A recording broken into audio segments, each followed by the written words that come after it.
Welcome back to Revise and Resubmit, the podcast that takes, those really dense academic papers and makes them surprisingly interesting. I'm Pavlov. And I'm Nikita.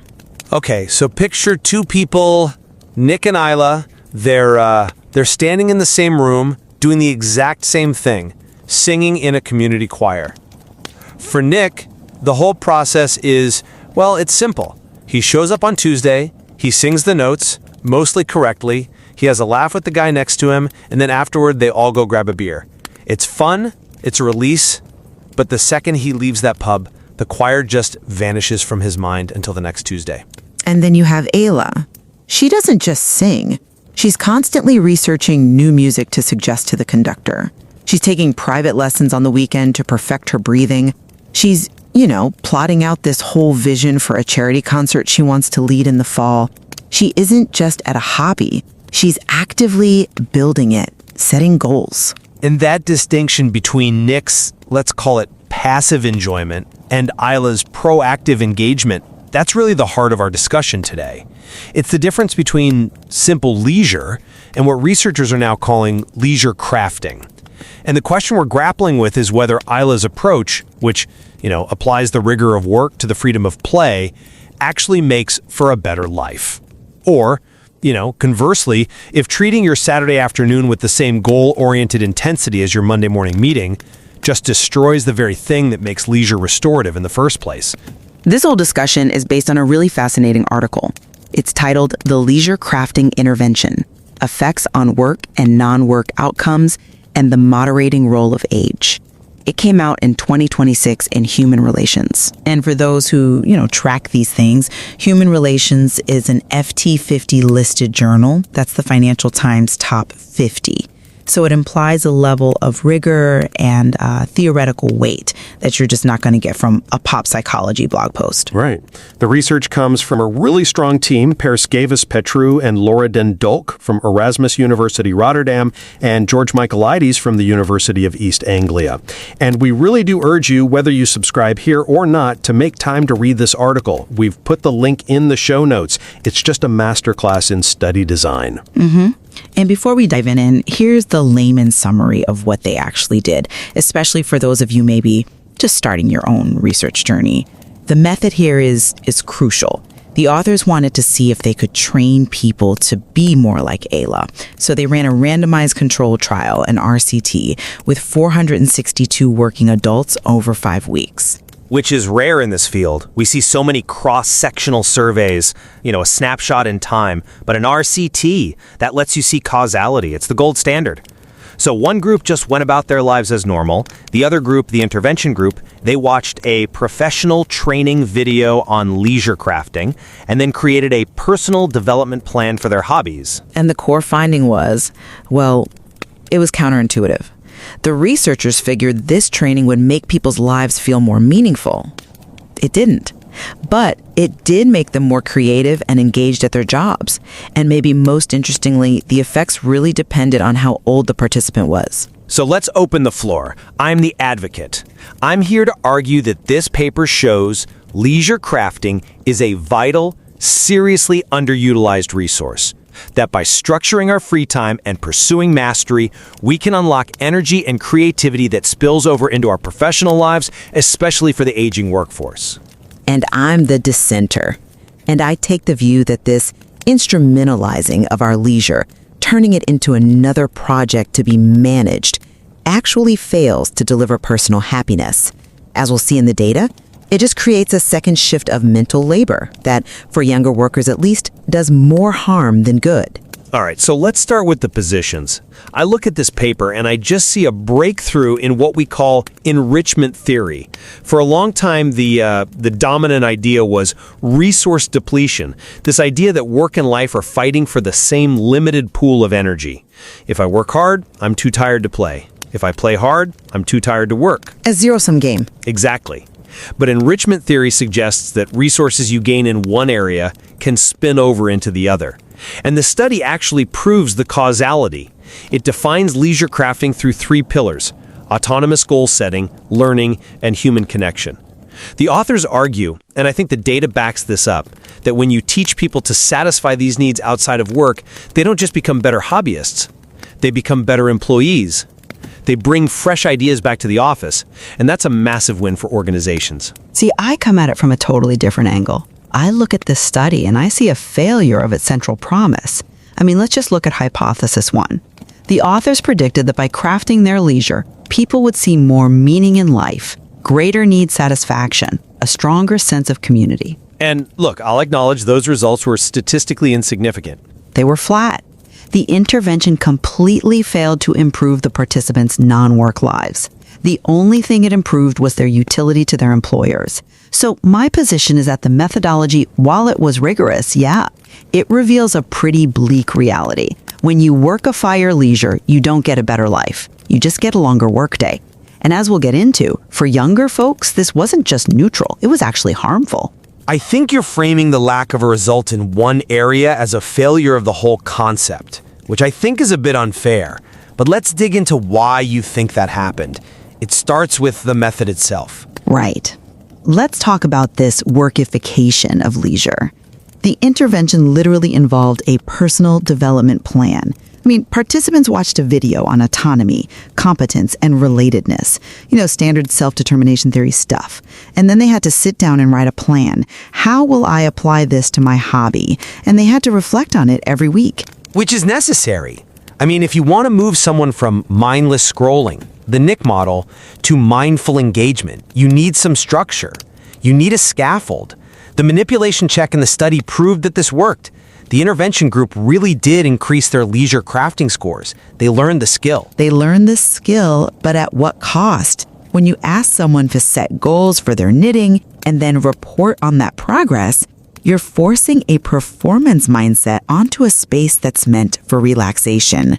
The researchers even looked at the qualitative data, the actual comments people wrote. The open comments, they were pretty revealing. Exactly. People listed things like investing more time and focusing on planning as their improvements. I mean, if I'm sitting in my garden thinking about my planning strategy instead of just smelling the roses, have I really enriched my life, or have I just given myself another to-do list? I see your point, but let me offer a different perspective. You're assuming that structure ruins enjoyment. But the paper pulls from self-determination theory. Humans have an innate need for competence. We actually like getting better at things. We like mastery. We like mastery, sure. But do we like homework? It's not homework if it's autonomous. That's the key. Autonomous goal setting. When Isla learns a difficult piece of music, she's working hard, yes. But that effort creates flow. It creates deep satisfaction. The study showed the intervention group actively increased their engagement. They weren't miserable, they were engaged. And moving from passive to active leisure, it requires a nudge. The plan is just the nudge. But if that nudge created so much satisfaction, why did hypothesis 1 fail so spectacularly? Why did need satisfaction and meaning in life not move 1 inch? And that brings us to the paradox of the results. You are correct that the life outcomes didn't show a significant effect across the whole group. It's a glaring omission. And we should probably mention the dropouts too. 153 people dropped out of this study. And when the researchers looked at who they were, they found they had significantly lower well-being and meaning in life scores to begin with. So the people who maybe needed this the most, they looked at this personal development plan and just said, nope, I can't deal with this right now. That is a fair point about the dropouts. This intervention might require a certain baseline of energy to even engage with. It's not therapy, it's an optimization tool. However, I want to pivot to where the intervention did succeed, because the results for work outcomes were undeniable.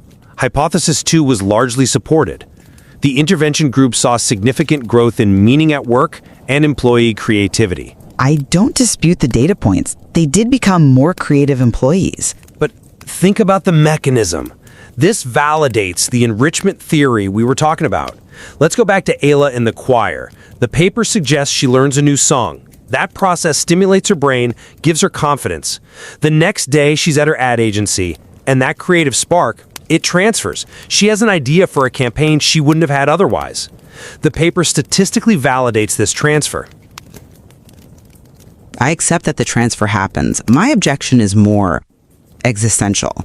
If I spend my weekend crafting, my hobby, and the result is that I'm more profitable for my employer on Monday, but I feel no more sense of community or meaning in life, have I really won? That's a false dichotomy. Being better at your work is part of a good life. We spend 40, 50 hours a week working. If leisure crafting makes those hours feel more meaningful, which the data says it did, then that is a massive contribution to personal well-being. It's a contribution to burnout. You're just optimizing the human being to be a production machine, even in their off hours. And this is where we have to talk about the age factor, because this is where the data gets really complex and honestly a little dark. Dark is a strong word. I'd say nuanced. The study found a significant three-way interaction with age. Yeah. Let's look at figure 3 in the paper. It charts effective well-being, basically how many positive emotions you're feeling. For participants in the intervention group who were older, over 61, well-being went up. Great. But look at the line for the participants under 25. It trends downward? It doesn't just trend downward, it dives. The younger workers who were told to craft their leisure actually ended up with a negative trajectory in well-being compared to the control group. I admit, that is a challenging finding. It supports my whole theory. For a generation already obsessed with hustle culture, already pressured to monetize every hobby, adding this intervention was like pouring gasoline on a fire. They don't need leisure crafting. They need a break. They need permission to do nothing. I'm not totally convinced, because we have to look at the control group for context. In the control group, the people who did nothing, the older adults saw a decline in well-being over the 5 weeks. The intervention actually protected the older workers against that stagnation. Sure, for the older workers, but explain the youth crash. Well, we have to look at socio-emotional selectivity theory. The authors cite Carstensen here. The theory says that as people age, their time horizon shortens.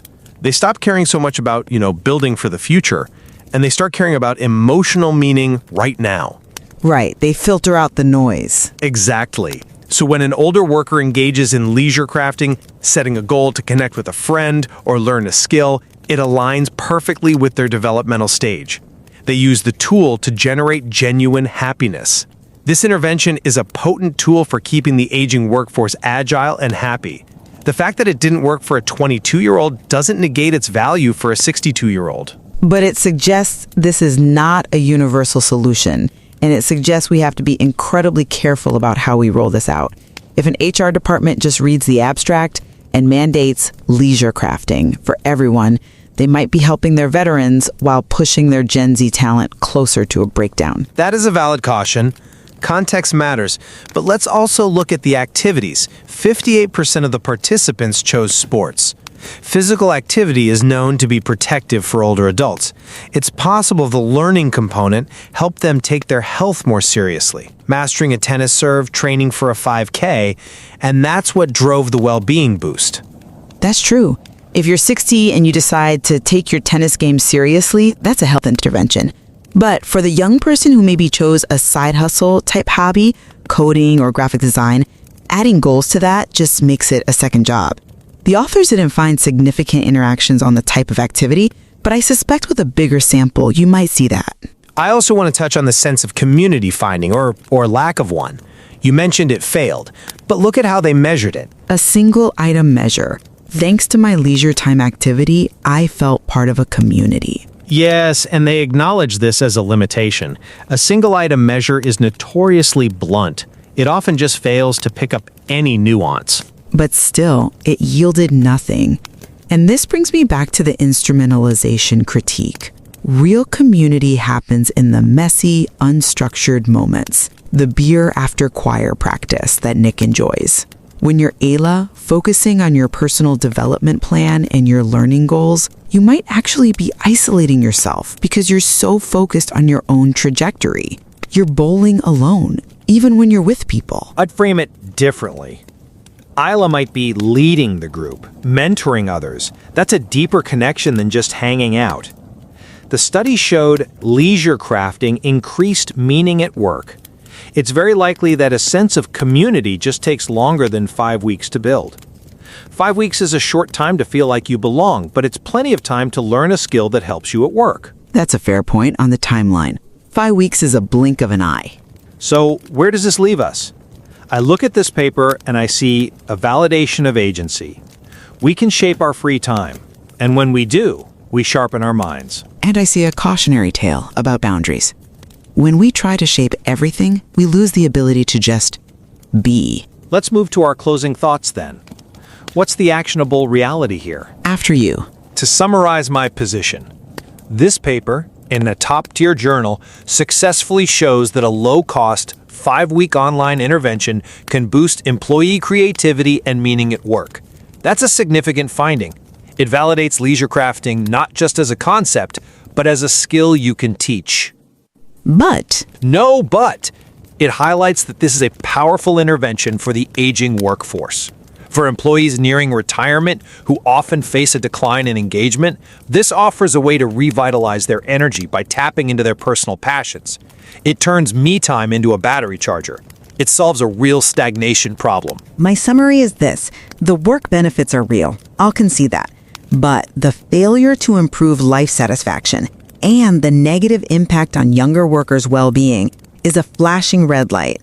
Framing leisure through the lens of goals and planning strips it of its restorative power for many people. We're risking the colonization of our last free moments by the logic of productivity. We're teaching people to treat their hiking trip like a project plan, and that is a loss, not a gain. So what should practitioners do? If you're in HR or management, the takeaway seems clear. Leisure crafting is a viable strength-based intervention. It's distinct from job crafting. But it is not one size fits all. It's particularly effective for your older employees. And for heaven's sake, do not make it mandatory. And don't tie it to performance reviews. The second you turn a hobby into a KPI, you've destroyed it. Agreed. The authors say organizations should recognize me time as essential, maybe even fund hobby-related development, pay for those piano lessons, because that creativity pays dividends back to the company. And for the academics listening, this paper really hammers home the importance of RCTs. We've had enough survey studies. This proves causality. But please, use better measures for sense of community next time. A single item just won't cut it. There are so many future questions here. Why exactly did the young workers crash? Is it hustle culture fatigue? And would a longer intervention eventually lead to life benefits, or does the work mindset permanently block them?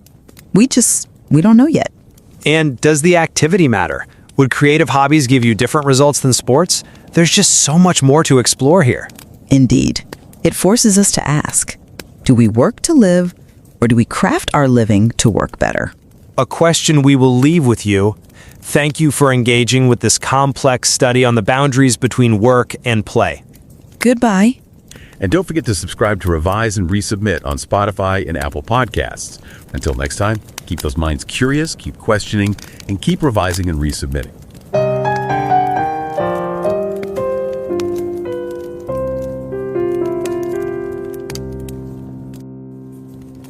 Revise and রিসাবমিটে স্বাগতম। আমি Pavlov. আর আমি নিকিতা। ধরুন একজন বয়স্ক কর্মচারী প্রায় অবসরের দোরগোড়ায় একটা নামকরা বিজ্ঞাপন সংস্থায় কাজ করেন।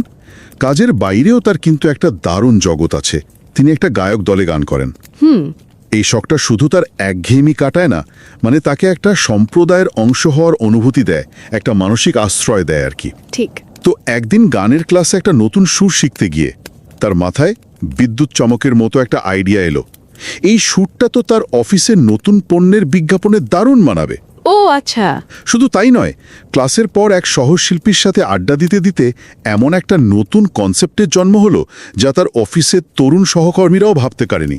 তিনি ঠিক করলেন তার পরের বিজ্ঞাপনে এই ধারণাটাই ব্যবহার করবেন। কাজের বাইরের জগৎ থেকে পাওয়া এই অনুপ্রেরণা, এই শক্তি, ঠিক এই সংযোগটা নিয়েই কিন্তু একটা অসাধারণ গবেষণা করা হয়েছে। তাই হ্যাঁ, আজকের আমাদের আলোচনাটা প্রতিষ্ঠিত হিউম্যান রিলেশনস জার্নালে প্রকাশিত একটা গবেষণাপত্রের উপর ভিত্তি করে।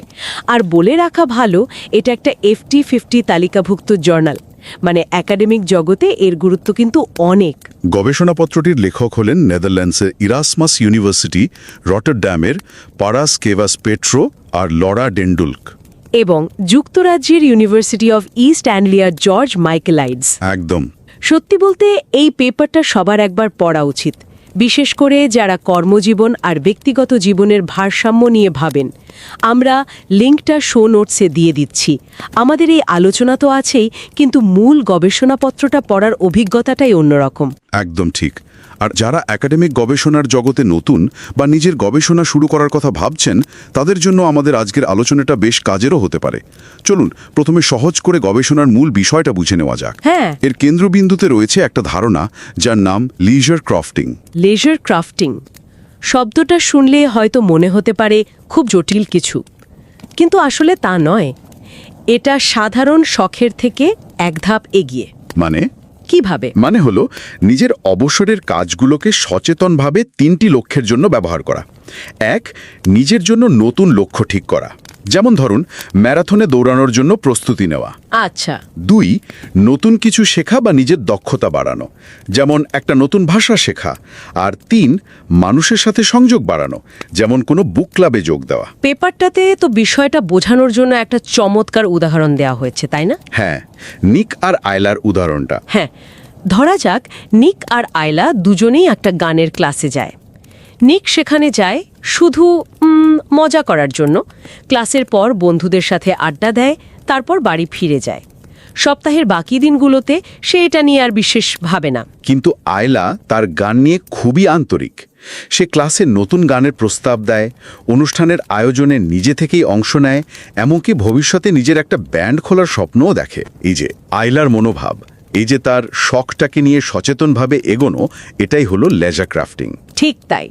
তো গবেষকরা দেখতে চাইলেন মানুষকে যদি এই লেজার ক্রাফটিংয়ের ধারণাটা শেখানো যায় একটা অনলাইন কর্মসূচির মাধ্যমে, তাহলে কি তাদের জীবনে কোনো বাস্তব পরিবর্তন আসে? শুধু ব্যক্তিগত জীবনেই নয়, পেশাগত জীবনেও। হ্যাঁ, পেশাগত জীবনেও কি এর কোনো ইতিবাচক প্রভাব পড়ে? আর বিশেষ করে বয়স্ক কর্মীদের ওপর এর প্রভাবটা ঠিক কেমন? এটাই ছিল তাদের মূল প্রশ্ন। এই আইডিয়াটা দারুণ যে শখ আমাদের কাজে সাহায্য করতে পারে, কিন্তু এটা তো শুধু একটা সুন্দর ভাবনা।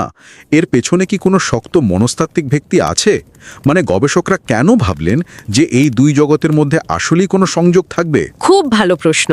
এর পেছনে মূলত 3টি গুরুত্বপূর্ণ তত্ত্ব কাজ করছে। প্রথমটা হলো এনরিচমেন্ট থিওরি বা সমৃদ্ধি তত্ত্ব। এনরিচমেন্ট থিওরি এর মূল কথা হলো আমাদের জীবনটা খণ্ডিত নয়। জীবনের একটা ক্ষেত্রের ইতিবাচক অভিজ্ঞতা, যেমন শখ থেকে পাওয়া আনন্দ, অন্য ক্ষেত্রকে মানে কাজকে সমৃদ্ধ করে।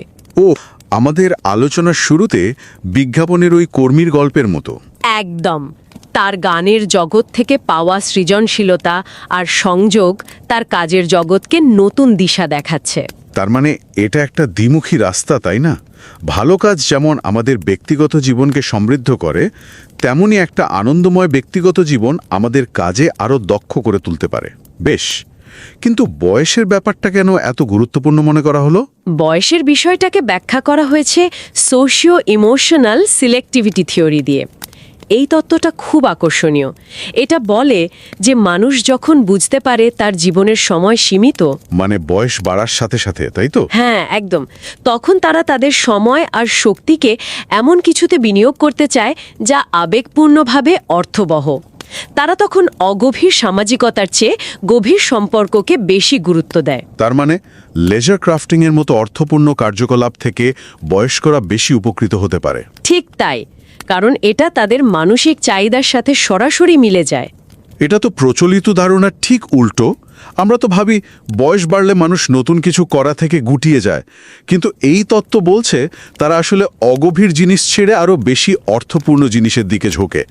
আচ্ছা, তাহলে অটোনমি, নতুন কিছু শেখা, এই বিষয়গুলো কি কোনো তত্ত্বের অংশ?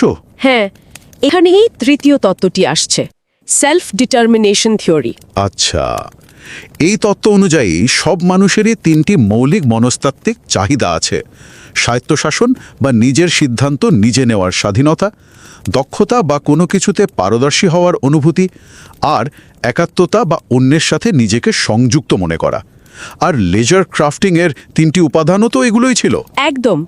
লক্ষ্য নির্ধারণ করা, যা স্বায়ত্তশাসন দেয়; নতুন কিছু শেখা, যা দক্ষতার অনুভূতি বাড়ায়; আর সংযোগ স্থাপন করা, যা একাত্মতার চাহিদা পূরণ করে। এই তত্ত্ব বলছে যখনই 3টি চাহিদা পূরণ হয় তখন মানুষের সার্বিক মানসিক সুস্থতা বাড়ে। দারুণ। এই তত্ত্বগুলো তো একটা শক্ত ভিত্তি তৈরি করে দিল, কিন্তু কাগজে কলমে তত্ত্ব প্রমাণ করা আর বাস্তবে মানুষের জীবনে পরিবর্তন আনা তো এক জিনিস নয়। গবেষকরা কিভাবে নিশ্চিত হলেন যে এই লেজার ক্রাফটিং সত্যি কোনো পরিবর্তন আনছে? মানে তারা এটা মাপলেন কিভাবে? এখানে গবেষণার পদ্ধতিগত দিকটা খুব আকর্ষণীয় হয়ে ওঠে। তারা একটি র্যান্ডমাইজড কন্ট্রোলড ট্রায়াল বা আরসিটি ব্যবহার করেছেন।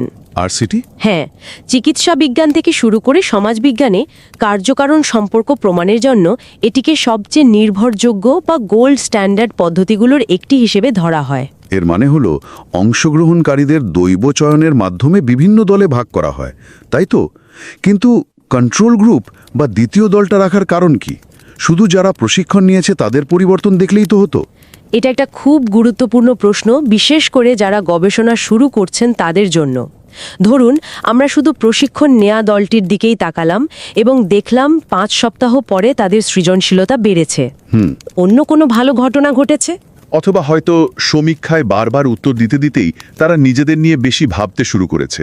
ঠিক, এই অন্য সম্ভাবনাগুলোকে বাদ দেওয়ার জন্য একটা কন্ট্রোল গ্রুপ দরকার, যারা কোনো প্রশিক্ষণ পায়নি। এরপর 2 দলের ফলাফলের তুলনা করলে আমরা বুঝতে পারি প্রশিক্ষণের আসল প্রভাবটা ঠিক কতটা। পরিষ্কার হলো বিষয়টা। তাহলে এই গবেষণায় দল দুটো কেমন ছিল? তারা নেদারল্যান্ডসের বিভিন্ন পেশার 462 জন কর্মীকে নিয়ে 2টি দলে ভাগ করেন। প্রথমটি হলো ইন্টারভেনশন গ্রুপ, 196 জন। আচ্ছা। এই দলকে একটা 5 মিনিটের ভিডিও দেখানো হয়, যেখানে লিজার ক্রাফটিং কি এবং কিভাবে করা যায় তা শেখানো হয়। এরপর তাদের বলা হয় নিজেদের পছন্দের একটা শখ বেছে নিয়ে সেটার উপর ভিত্তি করে একটা ব্যক্তিগত উন্নয়ন পরিকল্পনা তৈরি করতে। এবং 4 সপ্তাহ ধরে প্রতি সপ্তাহে তাদের অগ্রগতি নিয়ে অনলাইনে লিখতে বলা হয়। হ্যাঁ। আর কন্ট্রোল গ্রুপ, তারাই সময় কি করছিল? কন্ট্রোল গ্রুপে 266 জন ছিলেন। তাদের কোনো প্রশিক্ষণ বা লেখার কাজ দেওয়া হয়নি। তারা শুধু 5 সপ্তাহ ধরে কিছু অনলাইন সমীক্ষার উত্তর দিয়েছেন। একই প্রশ্ন? হ্যাঁ, 2 দলই একই প্রশ্নের উত্তর দিয়েছে, কিন্তু প্রশিক্ষণ পেয়েছে শুধু প্রথম দলটি। তাহলে 5 সপ্তাহ পর যখন সব ডেটা একসঙ্গে করা হলো, তখন কি দেখা গেল? এই ছোট্ট অনলাইন ট্রেনিংটা কি আসলেই কোনো জাদু দেখালো? ফলাফলগুলো ছিল একই সাথে প্রত্যাশিত এবং আশ্চর্যজনক। কি রকম? প্রথমত, ইন্টারভেনশনটি সফল হয়েছিল। মানে যারা প্রশিক্ষণ নিয়েছিল তারা কন্ট্রোল গ্রুপের সদস্যদের তুলনায় নিজেদের অবসরে সত্যি বেশি লেজার ক্রাফটিং অনুশীলন করেছে। তার মানে 5 মিনিটের ভিডিও আর সাপ্তাহিক লেখাটা মানুষকে প্রভাবিত করতে পেরেছিল। তাই আমার তো ধারণা ছিল শখ নিয়ে আরও সচেতন হলে সবার আগে ব্যক্তিগত জীবনেই তার প্রভাব পড়বে, যেমন জীবনে আরও বেশি অর্থ খুঁজে পাওয়া বা সন্তোষ বোধ করা। ঠিক এটাই ছিল আশ্চর্যজনক বিষয়। গবেষণায় দেখা গেল ব্যক্তিগত জীবনে, যেমন সার্বিকভাবে জীবনে অর্থ খুঁজে পাওয়া বা একাত্মতার অনুভূতিতে এই প্রশিক্ষণের তেমন কোনো সরাসরি প্রভাব পড়েনি। বলেন কি? হ্যাঁ, কন্ট্রোল গ্রুপ আর ইন্টারভেনশন গ্রুপের মধ্যে এই দিকগুলোতে বিশেষ কোনো পার্থক্য পাওয়া যায়নি। বাহ, তার মানে কি প্রভাবটা পড়েছে অন্য কোথাও, কর্মজীবনে? ঠিক ধরেছেন। এখানেই গবেষণার মূল আবিষ্কারটা লুকিয়ে আছে। দেখা গেছে যারা প্রশিক্ষণ নিয়েছেন সময়ের সাথে সাথে তাদের 2টো জিনিস বেড়েছে। 1, কর্মচারী হিসেবে সৃজনশীলতা, এমপ্লয়ি ক্রিয়েটিভিটি। এবং 2, কাজে অর্থ খুঁজে পাওয়ার ক্ষমতা, মিনিং অ্যাট ওয়ার্ক। হ্যাঁ, তার মানে আমরা যাকে শুধু অবসরের বিনোদন ভাবি, সেটা আসলে আমাদের পেশাগত জীবনের একটা গোপন অস্ত্র হতে পারে। অসাধারণ। তার মানে অফিসের বাইরে গিটার বাজানো বা বাগান করাটা পরোক্ষভাবে আমার অফিসের প্রেজেন্টেশনকে আরও ভালো করে তুলতে পারে। কিন্তু বয়সের ভূমিকাটা কি ছিল? এটা তো গবেষণার একটা মূল প্রশ্ন ছিল। বয়সের ভূমিকা ছিল সম্ভবত সবচেয়ে গুরুত্বপূর্ণ এবং চমকপ্রদ আবিষ্কার। দেখা গেল যে মানসিক সুস্থতার উপর এই প্রশিক্ষণের ইতিবাচক প্রভাব শুধুমাত্র 61 বছরের বেশি বয়সী অংশগ্রহণকারীদের মধ্যেই সীমাবদ্ধ ছিল। শুধুমাত্র বয়স্কদের মধ্যে? হ্যাঁ, অর্থাৎ বয়স্ক কর্মীরা এই প্রশিক্ষণ থেকে মানসিকভাবে অনেক বেশি উপকৃত হয়েছেন। আর তরুণদের ক্ষেত্রে? এখানেই আরেকটা বিস্ময়। তরুণ অংশগ্রহণকারীদের ক্ষেত্রে এর সামান্য নেতিবাচক প্রভাবও লক্ষ্য করা গেছে। নেতিবাচক কেন? এটা নিয়ে গবেষকরাও ভেবেছেন হতে পারে তরুণদের ওপর এমনিতেই নতুন কিছু শেখার, নিজেকে প্রমাণ করার অনেক সামাজিক চাপ থাকে। তার উপর সক্রিয় যখন একটা কাজ বা উন্নয়নের প্রজেক্ট বানিয়ে দেওয়া হয়, তখন সেটা হয়তো তাদের জন্য বাড়তি চাপ তৈরি করে। আর বয়স্ক কর্মীদের জন্য এটা ছিল একটা নতুন অর্থ খুঁজে পাওয়ার সুযোগ, যা তাদের মানসিক সুস্থতা বাড়িয়েছে। এই ফলাফলটা কিন্তু সোশিও ইমোশনাল সিলেক্টিভিটি থিওরিকে জোরালোভাবে সমর্থন করে। তাহলে এই পুরো গবেষণা থেকে আমরা কি শিখলাম? একজন গবেষক হিসেবে বা একজন কর্মী বা ম্যানেজার হিসেবে আমাদের জন্য মূল বার্তাটা কি? শিক্ষাবিদ বা নতুন গবেষকদের জন্য বার্তাটা খুব স্পষ্ট। প্রথমত, শুধু সমীক্ষা বা জরিপের চেয়ে এই ধরনের ইন্টারভেনশন স্টাডি কার্যকারণ সম্পর্ক বুঝতে কতটা শক্তিশালী হতে পারে তাই গবেষণা দেখিয়েছে। দ্বিতীয়ত, এটা আমাদের মনে করিয়ে দেয় যে কোনো কিছুর প্রভাব সবার জন্য একরকম হয় না। বয়স, প্রেক্ষাপট এগুলোর উপর নির্ভর করে ফলাফল কতটা বদলে যেতে পারে সেটাও এটি স্পষ্টভাবে তুলে ধরে। আর সংস্থা বা প্রতিষ্ঠানগুলোর জন্য, তাদের জন্য কি শিক্ষণীয় বিষয় রয়েছে? আমার তো মনে হয় তাদের জন্য এখানে অনেক কিছু ভাবার আছে। একদম। সংস্থাগুলোর জন্য সবচেয়ে বড় শিক্ষা হলো অবসর কেবল কাজের বিরতি নয়, এটি কর্মীদের জন্য একটা মূল্যবান সম্পদ। কর্মীদের তাদের শখ বা আগ্রহকে উৎসাহিত করলে আখেরে সংস্থারই লাভ। এর মানে এই নয় যে সবাইকে গিটার ক্লাস করতে বাধ্য করতে হবে। না না, বিলকুল না। বরং এর অর্থ হতে পারে কর্মীদের ব্যক্তিগত সময়কে সম্মান করা, তাদের শখের জন্য হয়তো ছোট কোনো ফান্ড তৈরি করা বা এই ধরনের সার্বিক উন্নয়ন কর্মসূচি চালু করা। বিশেষ করে বয়স্ক কর্মীদের মানসিক সুস্থতা বজায় রাখার জন্য এটি একটি দারুণ এবং কম খরচের উপায় হতে পারে। তার মানে কর্মীদের ভালো থাকার বিষয়টা আর শুধু HR ডিপার্টমেন্টের একটা চেকবক্স নয়, এটা সরাসরি কোম্পানির সৃজনশীলতা আর পারফরম্যান্সের সাথে যুক্ত। তবে এই গবেষণায় কিছু নতুন প্রশ্নেরও জন্ম দিয়েছে, তাই না? নিশ্চয়ই। কোনো ভালো গবেষণায় সব প্রশ্নের উত্তর দেয় না, বরং আরও নতুন কিছু ভালো প্রশ্নের জন্ম দেয়। যেমন, এই প্রশিক্ষণটি যদি মাত্র 4 সপ্তাহের বদলে 6 মাস বা 1 বছর ধরে চলতো, তাহলে কি ফলাফল অন্যরকম হতো? তখন কি ব্যক্তিগত জীবনেও এর ইতিবাচক প্রভাব দেখা যেত? হতে পারে। অথবা যদি অংশগ্রহণকারীদের স্পষ্টভাবে শেখানো হতো যে কিভাবে অবসরে শেখা দক্ষতাগুলোকে সরাসরি তাদের কাজে লাগানো যায়, তাহলে কি প্রভাব আরও বাড়ত? আর সবচেয়ে মজার একটা বিষয় আমার চোখে পড়েছে, গবেষণার শেষে অতিরিক্ত বিশ্লেষণে উঠে এসেছে যে যারা দলগতভাবে শখগুণ অনুশীলন করেছেন, যেমন কোনো গানের দল বা খেলাধুলার দলে ছিলেন, হ্যাঁ, তাদের উপরে প্রশিক্ষণের প্রভাবটা একা একা শখচর্চা করা মানুষের চেয়ে বেশি শক্তিশালী ছিল। ঠিক তাই। এটা কি এটাই প্রমাণ করে না যে কাজের বাইরে একটা কমিউনিটি বা সম্প্রদায়ের সাথে যুক্ত থাকা আমাদের ব্যক্তিগত এবং পেশাগত বিকাশের জন্য কতটা জরুরি? ঠিক আমাদের সেই বিজ্ঞাপনের গল্পের মতো, যেখানে একা সুরসাধনা নয় বরং গায়ক দলের সংযোগটাই নতুন সৃজনশীল ধারণার জন্ম দিয়েছিল। এই ভাবনাটাই হয়তো আজকের আলোচনার সেরা উপসংহার।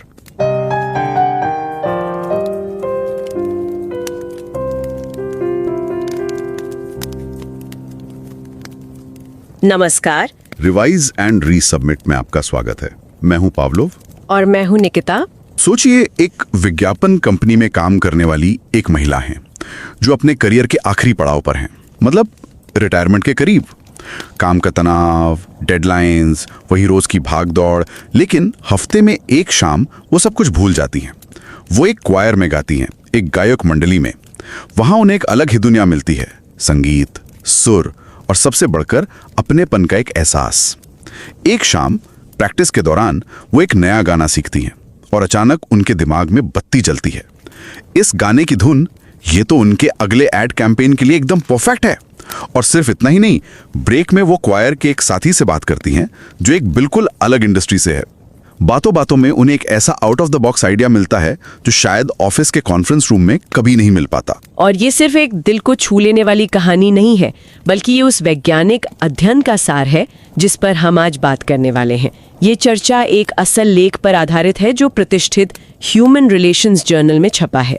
और ये कोई मामूली जर्नल नहीं है, ये एक FT50 लिस्टेड जर्नल है, मतलब मैनेजमेंट की दुनिया के टॉप जर्नल्स में से एक। और इस कमाल के लेख के लेखक हैं इरास्मस यूनिवर्सिटी रॉटरडैम के परास्केवास पेट्रो और लॉरा डेन डल्क और यूनिवर्सिटी ऑफ ईस्ट एंग्लिया के जॉर्ज माइकलाइड्स। हम अपने श्रोताओं से, खासकर उनसे जो एकेडमिक रिसर्च की दुनिया में अपना सफर शुरू कर रहे हैं, ये जरूर कहेंगे कि इस बेहतरीन लेख को पढ़ने के लिए वक्त निकालें। इसका लिंक आपको शो नोट्स में मिल जाएगा। तो चलिए इस अध्ययन की तह तक चलते हैं। इसकी शुरुआत होती है एक बहुत ही दिलचस्प आइडिया से, जिसे कहते हैं लेजर क्राफ्टिंग। सुनने में तो बड़ा टेक्निकल सा लगता है बहुत आसान। इसे समझने के लिए निक और आयला का उदाहरण लेते हैं। दोनों एक ही क्वायर में गाते हैं। निक के लिए ये हफ्ते में एक बार दोस्तों से मिलना और मौज मस्ती करने का जरिया है, बस एक हॉबी। लेकिन आयला के लिए ये उससे कहीं बढ़कर है। वो नए गाने सुझाती है, अपनी आवाज को बेहतर बनाने के लिए अलग से मेहनत करती है और मन ही मन एक सपना देखती है कि एक दिन वो अपनी खुद की क्वायर शुरू करेगी। अच्छा, तो निक बस एक हॉबी कर रहा है, लेकिन आयला जो कर रही है वो है लेजर क्राफ्टिंग। वो अपने खाली समय को बहुत सोच समझकर एक लक्ष्य के साथ इस्तेमाल कर रही है, कुछ नया सीखने के लिए, अपने सोशल सर्कल को मजबूत करने के लिए। तो ये सिर्फ एक्टिविटी के बारे में नहीं, बल्कि उसके पीछे की सोच और इरादे के बारे में है। ठीक है, तो एक है बस शौकिया तौर पर कुछ करना, और दूसरा है उस शौक को भी एक प्रोजेक्ट की तरह, एक मिशन की तरह लेना। तो फिर इन शोधकर्ताओं के दिमाग में क्या आया? क्या वो ये देखना चाहते थे कि क्या हम सब आयला की तरह सोचना सीख सकते हैं, और अगर हाँ, तो हमारी जिंदगी और हमारे काम पर इसका क्या असर होगा? मतलब इसके पीछे की थ्योरी क्या थी? ये विचार आया कहाँ से? बेहतरीन सवाल। और देखिए, उन्होंने हवा में तीर नहीं चलाया, बल्कि कुछ मजबूत सिद्धांतों पर अपनी नींव रखी। पहला है इनरिचमेंट थ्योरी। एनरिचमेंट थ्योरी, हाँ, इसका सीधा सा मतलब है कि आपकी जिंदगी का एक हिस्सा दूसरे हिस्से को बेहतर बना सकता है। जैसे आपके खाली समय के अच्छे अनुभव, सीखी हुई नई बातें और मिली हुई नई ऊर्जा आपके काम में भी सकारात्मक बदलाव ला सकती है। बिल्कुल हमारी उस क्वायर सिंगर की तरह जिसे अपने शौक से काम का आइडिया मिला। अच्छा, मतलब ये कि काम और निजी जिंदगी दो अलग अलग डिब्बे नहीं हैं, बल्कि बिल्कुल वो एक दूसरे पर असर डालते हैं। ये तो समझ आता है। और दूसरा सिद्धांत? दूसरा सिद्धांत और भी दिलचस्प है, और वो है सोशियो इमोशनल सिलेक्टिविटी थ्योरी। ये थ्योरी कहती है कि जैसे जैसे हमारी उम्र बढ़ती है और हमें लगता है कि हमारे पास समय सीमित है, हम उन चीज़ों और रिश्तों को ज़्यादा प्राथमिकता देने लगते हैं जो हमें भावनात्मक रूप से सुकून और खुशी देते हैं। हम फालतू की चीजों पर समय बर्बाद करना बंद कर देते हैं। सही कहा। इसी वजह से शोधकर्ताओं ने सोचा कि शायद लेजर क्राफ्टिंग बड़े उम्र के कर्मचारियों के लिए और भी ज्यादा फायदेमंद हो सकती है, क्योंकि वो पहले से ही अपनी जिंदगी में सार्थकता और गहरे अनुभव ढूंढ रहे होते हैं। ठीक है, तो थ्योरी तो समझ में आती है। आपके शौक आपके काम को बेहतर बना सकते हैं, और उम्र के साथ ये और भी जरूरी हो जाता है जी। लेकिन ये सब तो सिर्फ विचार हैं। इन विचारों को हकीकत की कसौटी पर कैसे कसा गया? मतलब इसका सबूत कैसे इकट्ठा किया गया? क्योंकि किसी नए शोधकर्ता के लिए यही समझना सबसे मुश्किल होता है कि एक आइडिया को एक मजबूत स्टडी में कैसे बदला जाए। बिल्कुल। इसे परखने के लिए उन्होंने एक तरीका अपनाया जो विज्ञान में गोल्ड स्टैंडर्ड माना जाता है, रैंडमाइज्ड कंट्रोल्ड ट्रायल, यानी RCT। अच्छा, जैसे किसी नई दवा का ट्रायल होता है? बिल्कुल वैसा ही। आप कुछ लोगों को असली दवा देते हैं और कुछ को प्लेसेबो, यानी नकली दवा। फिर देखते हैं कि असली दवा का असर हुआ भी या नहीं। इससे तुक्केबाजी की कोई गुंजाइश नहीं रहती। तो यहाँ असली दवा क्या थी? यहाँ असली दवा थी लेजर क्राफ्टिंग की ट्रेनिंग। उन्होंने नीदरलैंड्स के 462 कर्मचारियों को लिया और उन्हें रैंडम तरीके से 2 ग्रुप्स में बांट दिया। एक था इंटरवेंशन ग्रुप जिसमें 196 लोग थे, और दूसरा था कंट्रोल ग्रुप जिसमें 266 लोग थे। ओके। इंटरवेंशन ग्रुप को 5 हफ्तों तक लेजर क्राफ्टिंग पर वीडियो दिखाए गए।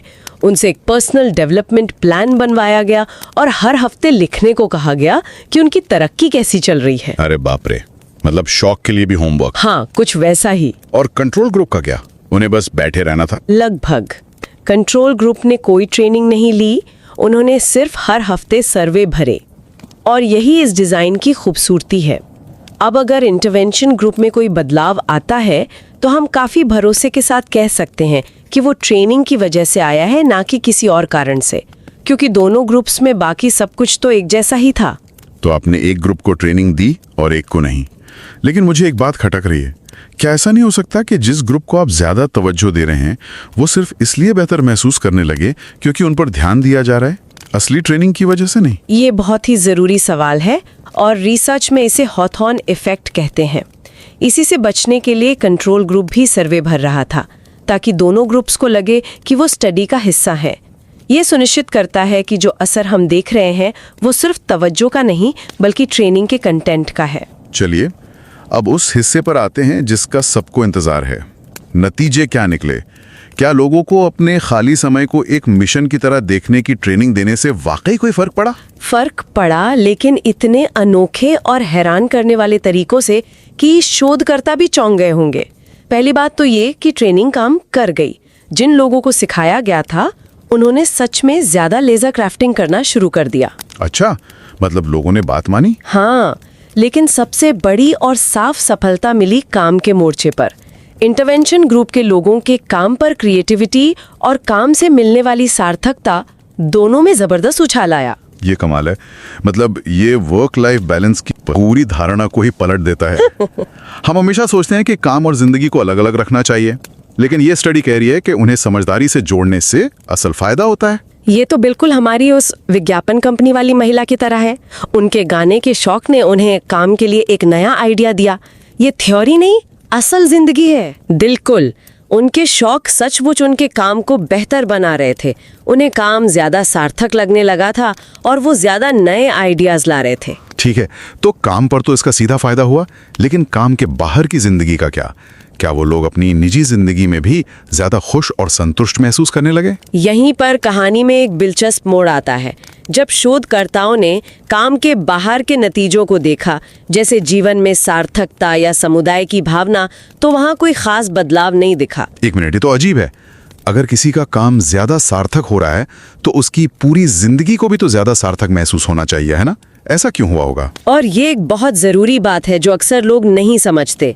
रिसर्च में जब आपकी उम्मीद के मुताबिक नतीजा नहीं आता तो उसे नल रिजल्ट कहते हैं। इसका मतलब ये नहीं कि आपकी रिसर्च फेल हो गई। अच्छा, बल्कि ये जानना कि ये तरीका इस चीज पर काम नहीं करता भी अपने आप में एक बहुत बड़ी खोज है। हो सकता है कि 5 हफ्ते का समय किसी की पूरी जिंदगी का नजरिया बदलने के लिए बहुत कम हो, या हो सकता है कि इसके लिए कुछ और चाहिए हो। ये भविष्य की रिसर्च के लिए नए दरवाजे खोलता है। लेकिन आपने शुरू में उम्र को एक बहुत जरूरी हिस्सा बताया था। सोशियो इमोशनल सेलेक्टिविटी थ्योरी के हिसाब से उम्रदराज लोगों पर ज्यादा असर होना चाहिए था। क्या ऐसा कुछ दिखा? बिल्कुल सही पकड़ा, और यही इस अध्ययन का सबसे गहरा और चौंकाने वाला निष्कर्ष है। उम्र ने एक खास चीज पर जादुई असर दिखाया, अफेक्टिव वेलबींग, यानी दिन प्रतिदिन सकारात्मक भावनाएं महसूस करना, खुश रहना। ओके, तो उम्र और खुशी के बीच क्या कनेक्शन मिला? अध्ययन में पाया गया कि इस ट्रेनिंग ने सिर्फ और सिर्फ 61 साल से ज्यादा उम्र के लोगों की भावनात्मक भलाई में सुधार किया। क्या? हाँ, युवाओं पर इसका कोई असर नहीं हुआ। रुकिए, क्या कहा आपने? सिर्फ 61 साल से ज्यादा उम्र के लोगों पर? ये तो कमाल की बात है, क्योंकि आमतौर पर हम सोचते हैं कि नई चीजें सीखने का फायदा युवाओं को ज्यादा होता है। यहाँ तो कहानी बिल्कुल उल्टी है। ऐसा क्यों हुआ होगा? और ये तब और भी दिलचस्प हो जाता है जब हम कंट्रोल ग्रुप को देखते हैं, जिन्हें कोई ट्रेनिंग नहीं मिली थी। उस ग्रुप में समय के साथ युवा लोगों की भावनात्मक भलाई बढ़ी, लेकिन उम्र दराज लोगों की घटी। लेकिन जिस ग्रुप को ट्रेनिंग मिली, वहां उम्र दराज लोगों के लिए ये ट्रेंड पलट गया। उनकी भावनात्मक भलाई घटने के बजाय बढ़ने लगी। ऐसा लगा जैसे ये ट्रेनिंग उनके लिए एक इमोशनल सेफ्टी नेट या एक सुरक्षा कवच की तरह काम कर रही थी, जो उम्र के साथ आने वाली संभावित गिरावट को रोक रही थी। और सोचिए, हमारी कहानी वाली महिला भी रिटायरमेंट के करीब थी, तो शायद उन पर इस शौक का भावनात्मक असर किसी युवा सहकर्मी से कहीं ज्यादा गहरा पड़ा होगा। वाह! तो इन सब का निचोड़ क्या है? अगर कोई नया शोधकर्ता इस चर्चा को सुन रहा है तो वो उस पूरी प्रक्रिया से क्या सीख सकता है? अकादमिक जगत के लिए इसमें कई बड़ी सीख हैं। पहली, एक मजबूत सैद्धांतिक आधार का होना कितना जरूरी है। दूसरी, RCT जैसी कठोर कार्य प्रणाली की ताकत, जो आपको कारण और प्रभाव के बारे में भरोसे से बात करने का मौका देती है। और तीसरी, जैसा कि हमने अभी देखा, सिर्फ बड़े नतीजों को देखकर खुश नहीं हो जाना चाहिए। कभी कभी असली कहानी तो छोटे छोटे ग्रुप्स में छिपी होती है, जैसे यहाँ उम्र की ग्रुप में मिली। बिल्कुल। और आखिरी बात, नल रिजल्ट से घबराना नहीं है। ये जानना कि ट्रेनिंग ने जीवन में सार्थकता पर असर नहीं किया, हमें नए और बेहतर सवाल पूछने के लिए उकसाता है। क्यों नहीं किया? क्या ट्रेनिंग का समय कम था? ये सवाल ही विज्ञान को आगे बढ़ाते हैं। ये तो हुई रिसर्च की दुनिया की बातें, लेकिन एक आम कर्मचारी या मैनेजर के लिए इसमें क्या संदेश है? संदेश बहुत साफ है। संगठनों को ये समझना चाहिए कि उनके कर्मचारियों की काम के बाहर की जिंदगी कोई ध्यान भटकाने वाली चीज नहीं, बल्कि एक छिपा हुआ खजाना है। उनके शौक और निजी प्रोजेक्ट्स को बढ़ावा देना चाहिए। सोचिए, क्या कोई कंपनी अपने कर्मचारियों को उनके डेवलपमेंट फंड का इस्तेमाल किसी हॉबी क्लास के लिए करने की इजाजत दे सकती है? हाँ, जैसे गिटार सीखने या पेंटिंग करने के लिए। पर क्या ये वाकई लेजर क्राफ्टिंग का कमाल है, या सिर्फ इस बात का कि लोगों को कोई नया शौक अपनाने के लिए प्रोत्साहित किया गया? हो सकता है कोई भी नई एक्टिविटी यही असर दिखाती। ये एक अच्छा सवाल है, लेकिन लेजर क्राफ्टिंग सिर्फ एक नई एक्टिविटी नहीं है। ये उस एक्टिविटी को लेकर एक इरादे वाली, लक्ष्य केंद्रित मानसिकता बनाने के बारे में है। और ये अध्ययन दिखाता है कि ऐसा करना सिर्फ अच्छा महसूस कराने वाली बात नहीं है। इसका सीधा असर कर्मचारी की क्रिएटिविटी और काम के प्रति उसकी भावना पर पड़ता है, जो आखिरकार कंपनी के लिए भी फायदेमंद है। सही बात है। खासकर जब आपकी वर्कफोर्स की उम्र बढ़ रही हो, तो उनकी भलाई और प्रेरणा बनाए रखने के लिए ये एक बहुत शक्तिशाली और कम लागत वाला तरीका हो सकता है। सही कहा। मतलब ये महंगा नहीं है, इसे लागू करना आसान है, और सही लोगों के लिए इसके नतीजे बहुत गहरे हो सकते हैं। यह अध्ययन वर्क लाइफ के बारे में हमारी सोच को भी एक नई दिशा देता है। हम हमेशा बैलेंस की बात करते हैं, जैसे ये दो अलग अलग चीजें हैं जिन्हें तराजू पर तौलना है, लेकिन ये शोध एकीकरण यानी एनरिचमेंट की बात कर रहा है। आखिर में ये पूरी चर्चा हमें किन बड़े सवालों के साथ छोड़ जाती है? भविष्य में इस पर और क्या रिसर्च हो सकती है? ये कई रोमांचक रास्ते खोलती है। जैसा कि मैंने कहा, क्या एक लंबी ट्रेनिंग समुदाय के भावना जैसे नतीजों पर असर डाल सकती है, जिन्हें बनने में शायद ज्यादा वक्त लगता है? 5 हफ्ते किसी समुदाय का गहरा हिस्सा महसूस करने के लिए शायद बहुत कम समय है। ये भी एक सवाल हो सकता है कि क्या एक्टिविटी का प्रकार मायने रखता है? क्या फुटबॉल खेलने जैसे शारीरिक शौक के नतीजे पेंटिंग या संगीत जैसे बौद्धिक शौक से अलग होने? इस स्टडी में ज्यादातर लोगों ने शारीरिक गतिविधियां चुनी थी। ये एक बहुत महत्वपूर्ण सवाल है, और एक और विचार है जो मुझे बहुत दिलचस्प लगता है। इस अध्ययन में लोगों ने अपने शौक से सीखे बातों को काम में खुद ही जोड़ा। क्या होगा अगर हम ट्रेनिंग में लोगों को साफ तौर पर ये सोचना सिखाएं कि वो अपने शौक से सीखे गए कौशल जैसे टीम वर्क या अनुशासन का इस्तेमाल काम की समस्याओं को सुलझाने के लिए कैसे कर सकते हैं? बिल्कुल। क्या तब इसका असर और भी ज्यादा मजबूत होगा? ये सच में कुछ सोचने पर मजबूर करने वाले सवाल हैं। और ये साबित करता है कि एक अच्छी रिसर्च सिर्फ जवाब नहीं देती, बल्कि और भी बेहतर और गहरे सवाल खड़े करती है। एक बार फिर हमारे श्रोताओं को याद दिला दें कि पेट्रो, डेन डल्क और माइकलाइड्स के इस शानदार पेपर का लिंक शो नोट्स में है। इसे जरूर पढ़िएगा।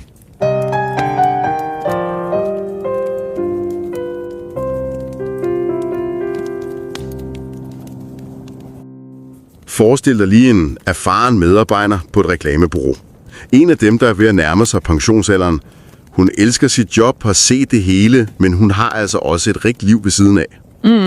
Hendes store passion er at synge i kor. Det er der, hun finder et helt særligt fællesskab, du ved. Ja, det kan jeg godt forestille mig. Og for nylig, til en korøvelse, falder hun så over en ny sang, og pludselig midt i en harmoni, så får hun en fuldstændig genial idé til en reklame for et nyt produkt på jobbet. Okay. Senere snakker hun med en af de andre sangere, en person, der tænker helt anderledes end hendes kollegaer, og den samtale giver hende sådan en skæv, ud af boksen vinkel til en fremtidig kampagne. Den historie rammer jo fuldstændig hovedet på sømmet i forhold til det, vi skal kigge på. Den er faktisk et perfekt destillat af den centrale idé i en forskningsartikel, vi har fordybet os i. Præcis. 50-liste. Ja, det er altså en liste over de 50 mest indflydelsesrige tidsskrifter. Det er virkelig en blåstempling af kvaliteten. Det er det i den grad. Artiklen er skrevet af Paraskevas Petrou og Den Dulk fra Erasmus University Rotterdam og George Michaelides fra University of East Anglia. Og til dig, der lytter med, uanset om du følger med her fast eller ej, så vil vi virkelig opfordre dig til at tage dig tid til at læse den her artikel. Den er så gennemtænkt. Vi har selvfølgelig lagt et link i show notes. Helt sikkert. Men lad os lige starte med det helt grundlæggende.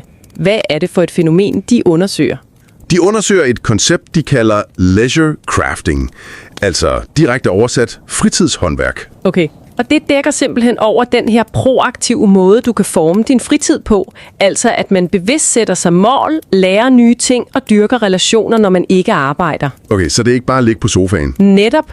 Og kernespørgsmålet i artiklen er så, hvis vi lærer folk det her, altså gennem en målrettet træning, kan det så ikke bare forbedre deres fritid, men måske også smitte positivt af på deres arbejdsliv? Og de kigger også på alder, ikke? Jo, præcis. Som et ekstra spændende lag undersøger de, om alder spiller en rolle for, hvem der får mest ud af det. Okay, og det er jo en fascinerende tanke, at den måde, du bruger din søndag eftermiddag på, rent faktisk kan gøre dig bedre til dit arbejde om mandagen.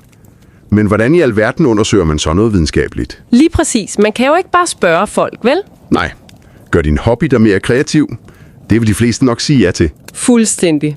Og det her studiets design bliver rigtig, rigtig elegant. De undgår netop den fælde ved at lave det, der hedder et randomiseret, kontrolleret forsøg. Ofte forkortet RCT. Det lyder teknisk. Det lyder teknisk, men ideen er faktisk ret simpel og meget, meget stærk. De vil skabe et rigtigt eksperiment for at isolere effekten af deres træning. Så de går et skridt videre end bare at observere. De skaber aktivt en forandring i en gruppe for at se, hvad der sker. Præcis. De rekrutterede 462 ansatte i Holland fra alle mulige brancher. Og så delte de dem helt tilfældigt op i 2 grupper over en periode på 5 uger. Okay. Den ene gruppe, interventionsgruppen med 196 deltagere, fik den fulde pakke. Først så de en 5-minutters video, der forklarede konceptet leisure crafting. Og derefter blev de bedt om at lave en personlig udviklingsplan. En udviklingsplan for fritiden. Det lyder næsten lidt arbejdsagtigt. Ja, men det kunne være hvad som helst. For en person kunne det være et mål om at lære 3 nye akkorder på gitaren. For en anden at invitere en ven med på en løbetur hver uge. For at styrke en relation, for eksempel? Lige præcis. Og pointen var så, at de hver uge skulle reflektere over deres fremskridt. Okay, så det er den ene gruppe, den aktive. Hvad så med kontrolgruppen? Kontrolgruppen, altså de resterende 266, var den passive sammenligningsgruppe. De gjorde egentlig ikke andet end at besvare de samme ugenlige spørgeskemaer som den første gruppe. Så ingen video, ingen planlægning? Ingen video, ingen træning. De fungerede som en baseline, et referencepunkt. Og fordi folk blev fordelt tilfældigt, kan man jo gå ud fra, at de 2 grupper i gennemsnit var ens fra starten. Og det er jo det, der er det smarte, ikke? For hvis der så opstår en forskel mellem de 2 grupper i løbet af de 5 uger, ja, så kan man med ret stor sikkerhed sige, at det skyldes træningen og ikke alt muligt andet, der tilfældigvis sker. Man isolerer effekten. Netop. Det er det, der gør, at man kan begynde at tale om en årsagssammenhæng, og ikke bare en tilfældig korrelation. Okay. Men et stærkt design er ikke nok. Forskerne gættede sig jo ikke bare frem. Hele deres studie er bygget på et solidt teoretisk fundament. Det er jo altid det, der adskiller god forskning fra løse påstande. At der er en underliggende teori, der forklarer, hvorfor man forventer at finde det, man leder efter. Præcis. Og her er der 3 centrale teorier i spil. Den første er den, der handler om alder. Den hedder Socio-Emotional Selectivity Theory. Okay. Den foreslår, at i takt med, at vi bliver ældre, og vores tidshorisont føles kortere, så ændrer vores prioriteter sig. Vi begynder at fokusere mere på følelsesmæssigt meningsfulde oplevelser. Lidt ligesom at man som ung samler på hundredvis af bekendte på sociale medier, men som ældre hellere vil have en dyb samtale med 3 gode venner over en middag. Det er en perfekt analogi. Fuldstændig. Kvalitet over kvantitet. Og baseret på den teori forventede de, at leisure crafting ville have en større positiv effekt på de ældre deltagers følelsesmæssige velvære. Det giver mening. Hvad var den næste teori? Den næste er enrichment theory, altså berigelsesteorien. Den er mere lige til og handler om den her spillover-effekt. Spillover. Ja. Ideen om, at positive oplevelser, nye færdigheder og energi fra et livsområde som din fritid, kan smitte over og berige et andet område som dit arbejde. Det er den teoretiske forklaring på, hvorfor vores korsanger pludselig får den der geniale reklameidé. Ah, okay. Hun tager en ressource med sig på arbejde. Og den sidste? Den sidste er den velkendte self-determination theory. Den siger, at vi mennesker har 3 fundamentale psykologiske behov for at trives. Autonomi, altså valgfrihed, kompetence, at føle sig dygtig, og samhørighed, at føle sig forbundet med andre. Og leisure crafting rammer alle 3. Lige præcis. Du vælger selv dine mål, det er autonomi. Du lærer noget nyt, det er kompetence. Og du gør det måske sammen med andre, og det er samhørighed. Okay, så vi har et stærkt design og 3 solide teorier. Et rigtig solidt udgangspunkt. Så kommer det store spørgsmål jo. Hvad fandt de så rent faktisk ud af? Og lad os starte med det mest basale. Virkede selve træningen overhovedet? Det er altid det første, man skal tjekke. Og svaret her er et klart ja. Okay. Gruppen, der fik træningen, rapporterede en signifikant større stigning i leisure crafting-adfærd. De blev med andre ord bedre til at forme deres fritid proaktivt. Det kaldes et manipulationstjek. Og det er vigtigt, for ellers er resten jo ligegyldigt. Fuldstændig. Man skal vide, at medicinen er blevet taget, før man kan måle effekten. Godt. Så træningen virkede. Men hvad så med de afsmittende effekter på arbejdet? Ja, og det er her, det for alvor bliver interessant. Interventionen førte til en målbar stigning i 2 helt centrale ting. Medarbejderkreativitet og oplevelsen af mening med arbejdet. Wow. Så de blev altså ikke bare mere proaktive i deres hobbyer, de blev målbart mere kreative på jobbet og følte, at deres arbejde var mere meningsfuldt. Præcis. Det er jo et rigtig markant resultat. Det er jo direkte bevis for den der enrichment theory, du nævnte. Lige præcis. Det viser, at de ressourcer, folk opbygger i fritiden, om det er selvtillid, nye perspektiver eller bare ren energi, at de rent faktisk flyver over og beriger deres arbejdsliv. Men vent lige. Hvis det gjorde den mere kreativ på jobbet, så må det vel også have haft en kæmpe effekt på deres liv generelt. Følte de så også, at deres liv som helhed blev mere meningsfuldt? Og der kommer så den første store overraskelse. Nå. Nej, forskerne fandt ingen signifikant effekt på de generelle non-work-områder. Ingen målbar stigning i mening med livet generelt eller i deres generelle tilfredshed. Det lyder da helt forkert. Hvordan kan det gøre dig mere kreativ på jobbet, men ikke have nogen som helst effekt på dit liv generelt? Det giver ikke umiddelbart mening for mig. Det er et rigtig godt spørgsmål, og artiklen foreslår en mulig forklaring, som er ret plausibel. Det kan være det, man kalder en loft-effekt. En loft-effekt? Ja, altså at mange af deltagerne måske i forvejen scorer ret højt på generel livstilfredshed. Forestil dig en skala fra 1 til 10. Hvis de fleste i forvejen ligger på en 8 eller en 9, så er der simpelthen ikke så meget plads til forbedring. Okay, den forklaring kan jeg godt følge. Men der var også det her med alder. Fandt de noget der? Du nævnte, at de havde en klar forventning. Det gjorde de. Og det er måske den allervigtigste og mest nuancerede opdagelse i hele studiet. Interventionen havde en signifikant positiv effekt på det, der hedder affektivt velvære. Altså oplevelsen af positive følelser som glæde og entusiasme. Men kun for de deltagere, der var over 61 år. Virkelig? Så for de yngre gjorde det ingen forskel for deres humør. Men for den ældste gruppe havde det en mærkbar positiv effekt. En meget mærkbar effekt. Hvis man kigger på de rå data, er mønstret slående. I kontrolgruppen, altså dem, der ikke fik træning, faldt det affektive velvære faktisk en smule for de ældre deltagere i løbet af de 5 uger. Okay. Men i den gruppe, der fik træningen, skete det stik modsatte for den ældre aldersgruppe. Der steg det. Der steg velværet markant. Interventionen fungerede altså ikke bare som en booster, men også som en slags beskyttende buffer mod det fald, man så i den anden gruppe. Det er jo en utrolig stærk validering af den der teori, så. Fuldstændig. Socio-emotional selectivity theory forudsag jo netop, at en aktivitet, der fokuserer på følelsesmæssigt meningsfulde oplevelser, vil have størst gennemslagskraft hos ældre individer, og det er præcis, hvad dataene viser. Det er virkelig fascinerende. Okay, hvis vi nu prøver at koge det hele ned. Hvad er de store budskaber her? Måske et til dig, der er nysgerrig på selve forskningsprocessen, og et til dig, der tænker, hvordan kan jeg bruge det her i min organisation? God idé. Til dig, der er nysgerrig på forskning, så er det her studie et pragteksempel på, hvorfor design og teori er så afgørende. Det viser, hvordan et stærkt design gør det muligt at bygge et overbevisende argument for en årsagssammenhæng. Og det viser vel også, at selv nulresultater som den manglende effekt på mening med livet er super interessante. Præcis. Det fortæller også en historie og tvinger os til at tænke dybere. Forskning handler lige så meget om at finde ud af, hvad der ikke virker og hvorfor. Og for praktikeren, lederen eller medarbejder, der lytter med. For dig viser studiet jo sort på hvidt, at fritid ikke bare er fri. Det er en aktiv ressource, der kan dyrkes for at forbedre arbejdslivet. Det flytter samtalen fra, at en hobby bare er rart for dig, til at det kan være en reel og målbar investering i kreativitet og arbejdsglæde. Især for de ældre medarbejdere så. Ja, især for de ældre medarbejdere og deres trivsel.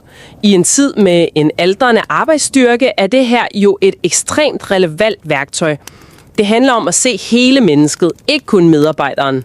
Man kunne jo forestille sig, at organisationer begyndte at anerkende og skabe en kultur, hvor fritidsprojekter ses som en vigtig del af, hvem man er som medarbejder. Lige præcis. Men studiet efterlader os også med et spændende spørgsmål, som du kan tage med dig og tænke lidt over. Ja. Forskerne trænede jo folk i at dyrke deres fritid mere bevidst. Men hvad nu, hvis man tog skridtet videre? Hvad nu, hvis man også eksplicit trænede folk i at overføre de færdigheder og den energi, de får fra deres hobby, direkte til deres arbejdsopgaver? Vil effekten så være endnu stærkere? Præcis. Og gør det en forskel, om din hobby er at løbe et maraton alene, hvor du lærer disciplin, eller om det er at synge et kor, hvor du lærer samarbejde? Det giver virkelig stof til eftertanke om, hvordan vi helt bevidst kan bygge bro mellem vores liv på og uden for arbejdet.